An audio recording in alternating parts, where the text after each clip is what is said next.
से पहले अपना सर परिचय बताइए। मैं प्रोफेसर डॉक्टर नंद जी दुबे, सेवानिवृत्त अध्यक्ष, हिंदी विभाग वीर कुंवर सिंह विश्वविद्यालय आरा।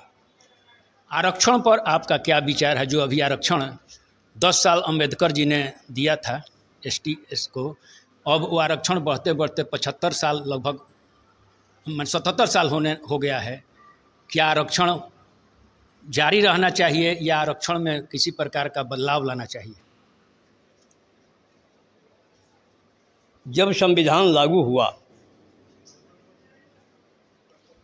तो उसमें आरक्षण की व्यवस्था की गई और आरंभ में इसका उद्देश्य अच्छा था। उस समय देश में बड़ी ही गरीबी थी और साधनहीन लोगों को अपलिफ्ट करना था, इसलिए 10 वर्ष के लिए आरक्षण दिया गया। लेकिन जो उद्देश्य था कि कमज़ोर वर्ग को अपलिफ्ट करना, वह उद्देश्य आज नहीं। यह आरक्षण अपलिफ्ट करने के लिए नहीं, बल्कि सत्ता के निर्माण के लिए इसका उपयोग हो रहा है। ये राजनीति का विषय हो गया है और बराबर इसकी अवधि बढ़ाई जा रही है और इसका दुरुपयोग हो रहा है बड़े पैमाने पर। जिस वर्ग को आरक्षण दिया गया, जिस परिवार को दिया गया, बार बार एक ही परिवार उसका लाभ ले रहा है। समग्र रूप से इसका लाभ भारतीय जनता को मिल नहीं रहा है। जो सक्षम व्यक्ति हैं वे ही इसका लाभ बार बार ले रहे हैं। इसलिए ये आरक्षण में परिवर्तन करने की आवश्यकता है। दूसरी बात कि जितने मेधावी लड़के हैं वे सड़कों पर पागल होकर घूम रहे हैं। मेधावी लड़कों को उपेक्षा हो रही है।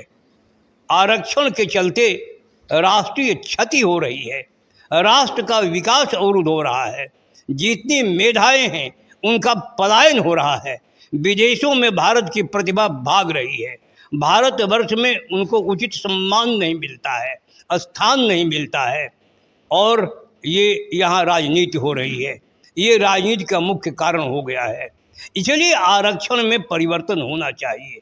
मैं यह नहीं कहूँगा कि इसको बंद किया जाए, लेकिन आरक्षण की जगह पर संरक्षण शब्द को लागू करना चाहिए। जो वीकर कम्युनिटी है उसे आगे बढ़ने के लिए सुविधाएं प्रदान की जाए, लेकिन प्रतिभा का मानदंड भिन्न भिन्न जाति के आधार पर और वर्ग के आधार पर नहीं होना चाहिए, बल्कि प्रतिभा के आधार पर चयन होना चाहिए नौकरियों में। और कुछ ऐसे विभाग हैं, शिक्षा विभाग है, चिकित्सा विभाग है, जिसमें आरक्षण बिल्कुल नहीं होना चाहिए। इसमें तो प्रतिभा के आधार पर लोगों का चयन होना चाहिए। राष्ट्र सर्वोपरि है, राष्ट्र से बढ़कर के कोई व्यक्ति नहीं है। इसलिए जिस नियम से राष्ट्र की क्षति हो रही है, राष्ट्र के विकास में व्यवधान पैदा होता है, ऐसे नियमों को निश्चित रूप से हटा देना चाहिए। एक अवधि भी निर्धारित करनी चाहिए। 75 वर्ष हो गए, आखिर ये कब तक आरक्षण रहेगा? कहना यह है लोगों को, या सरकार हो या चाहे जो आरक्षण ले रहे हैं, उनका कहना है कि छुआछूत के कारण ये आरक्षण दिया गया था, आर्थिक आधार उसमें सम्मिलित नहीं था। इस पर आप क्या कहेंगे? इसलिए दोनों में कोई बहुत अंतर मैं नहीं समझता हूँ। छुआछूत के आधार पर भी दिया गया हो तो वही वर्ग कमज़ोर था, इसीलिए ऐसा लोग कहते हैं कि छुआछूत के आधार पर दिया गया था। लेकिन मुख्य बात है जो कमज़ोर वर्ग था, अब कमज़ोर वर्ग था, अब एक ही वर्ग में मजबूत लोग भी हैं और कमज़ोर लोग भी हैं। लेकिन इसको जाति के आधार पर आरक्षण दे देना यह अन्याय जैसा प्रतीत होता है। ऐसा नहीं होना चाहिए। आर्थिक स्थिति के आधार पर वास्तव में जहाँ आवश्यकता हो आरक्षण की, वहाँ दिया जा सकता है। और दिया जाएगा तो कब तक दिया जाएगा? इसकी एक अवधि होनी चाहिए ना। प्रतिभाओं का क्या होगा जिनका पलायन हो रहा है, राष्ट्र का विकास अवरुद्ध हो रहा है? इस पर भी ध्यान देने की आवश्यकता है। राष्ट्र सर्वोपरि है, उसके बाद कोई व्यक्ति या वर्ग आता है। एक वर्ग विशेष को अपलिफ्ट करके और राष्ट्र के विकास को रोकना यह भी उचित प्रतीत नहीं होता है। आपके अनुसार किस प्रकार से आरक्षण देना चाहिए?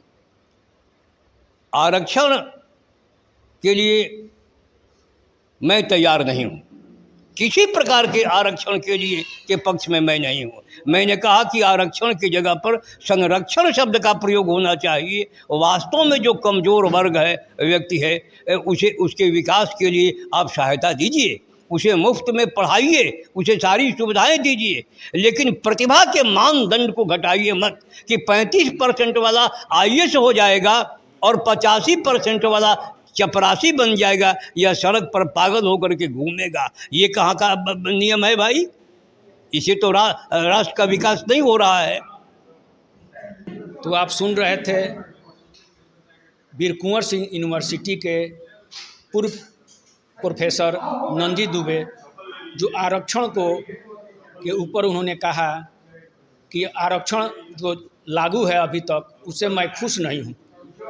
आरक्षण यदि दिया जाए तो आर्थिक आधार पर दिया जाए ताकि सभी वर्गों को लाभ मिल सके।